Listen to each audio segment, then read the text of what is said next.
Hey everyone, hope all is well. I am really sorry I've not made a new video in a couple of months. I've had so much going on, but in just over a week's time, it's going to be my 7-year YouTube anniversary.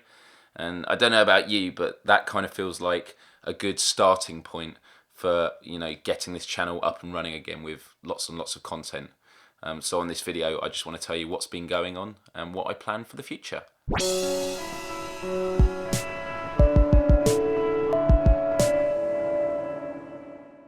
Now, for those of you that watch lots of video bloggers on YouTube, you may have come across some videos over the past year from the likes of Charlie McDonough, Chris Kendall, Crabsticks, where they talk about anxiety of making regular videos. And it's a very common thing, and it's something I've gone through the past 7 years. And there's two main reasons for it. The first is to do with my external environment. And that's because I work a full-time job.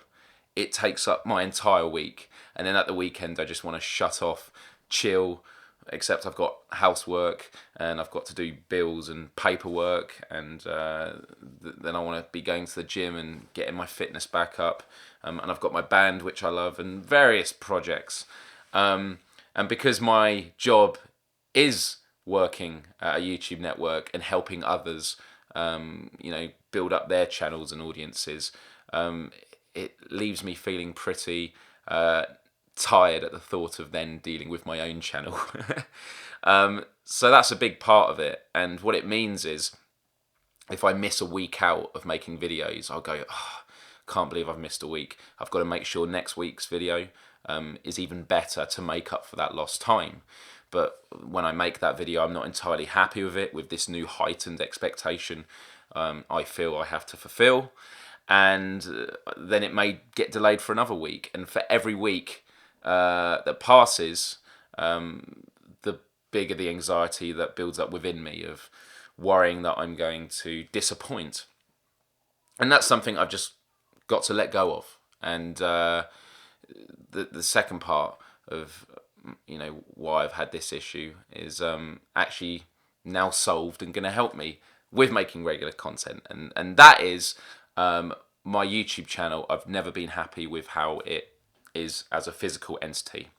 Firstly, Blade376 was a username I chose when I was a kid and used it for computer game high scores. I joined YouTube never thinking it was going to go anywhere, and Blade376 became a brand I wasn't entirely happy with. And I think it really got to me when one of my old bands was playing in Wales at this show, and a guy came in, went up to the merch stand and said, "Hey guys, what's it like being in a band with Blade?" And they were like, "Blade? Yeah, Blade. No, my name's Myles." And I've never been able to get away from it because it would always say it under my videos. But luckily YouTube functionality has improved and it's given me a better platform. I can now link it with a Google Plus account, so it now says Myles Dyer. And actually all the playlists and the way the channel is organised can help me with the biggest problem I've had with my channel, and that is my brand. Because we all need a brand regardless of why you're making videos, but as a YouTube marketer myself, I say you need one clear vision so people know what they're subscribing to. Epic Mealtime, for example, every week you're going to get a new crazy bit of foodage being created, if I'm going to word it that way, with their own theme or aspect of topicality. With me, people subscribe because they see me put a horse mask on and be silly, but then my next video is about calling out corruption in government. Oh, I'm not sure I subscribe for that, they may feel, which is completely legitimate.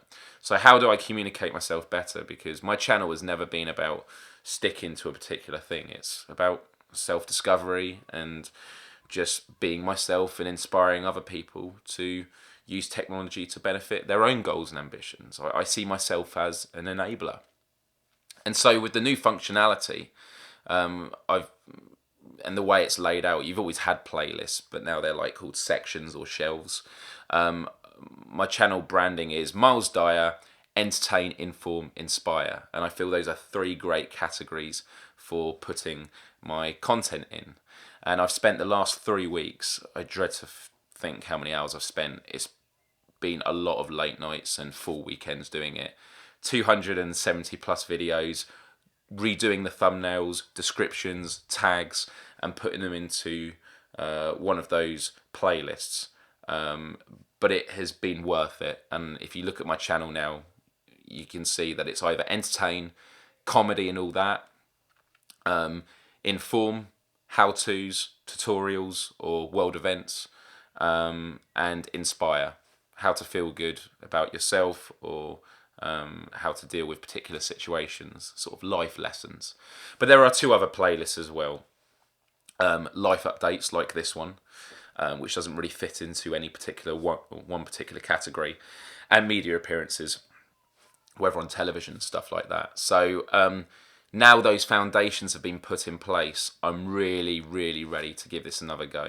And over the past couple of years, I had a wall of post-it notes and on my phone a huge list of video titles of ideas I had. I've got 100 to 200, about 30 ideas that have been fully fleshed out. But because of this anxiety, I'm like, oh, I don't know what my next video should be, and I haven't done them in the end.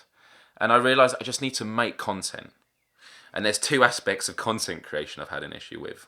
On the one hand, it's been about what do you guys know about what I'm talking about? So sometimes I explain things in way too much detail, so the videos go really long. I could be doing that right now.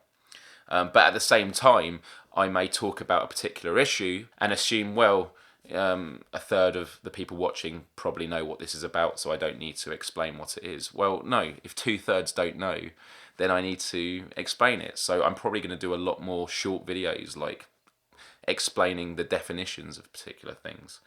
And the other part of my content creation dilemma is that I don't give myself enough credit. Over the years, I've become less and less about my life and me as a personality and more about the ideas I wish to communicate. But I realise that, you know, a lot of you did subscribe because you like me as a person. And it's just a lot of feedback I've been getting. And I realise I need to have more faith in myself and just let go and not worry just about the ideas, but to do life updates, do talk about what I enjoy. Just give me your feedback on this video. What have you liked about my videos? What does and doesn't work? And what would you like to see from me in the future? One new thing I'm going to do on a weekly basis, probably every Friday, is kind of like a YouTube book club where I will recommend a particular video and in the comments we can discuss it, because I've been watching so many lectures and cool videos lately, and instead of just doing videos where I talk about it, it'd be better just to do a 1-minute intro saying, I found this is really, really cool. This is what I learned from it. Here's some questions. Let's discuss. So yeah, I'm feeling really, really good. I'm just feeling full of love for just making videos, and I just need to let go, which I preach again and again. So subscribe if you haven't already. Please like the video. Definitely comment, because I always read the comments and care about what you have to say, as long as it's constructive. And yeah, love you all. And before I say those usual final words, on my next video you'll notice a change about me, which will only be temporary, but some of you won't like it. Probably a lot of you won't like it. However, when you want to have a fresh start, there's something some people tend to do, and I've chosen to do that as soon as I turn this camera off. So yeah, it'll be interesting to hear your thoughts and your guesses. So yeah, adios till next time.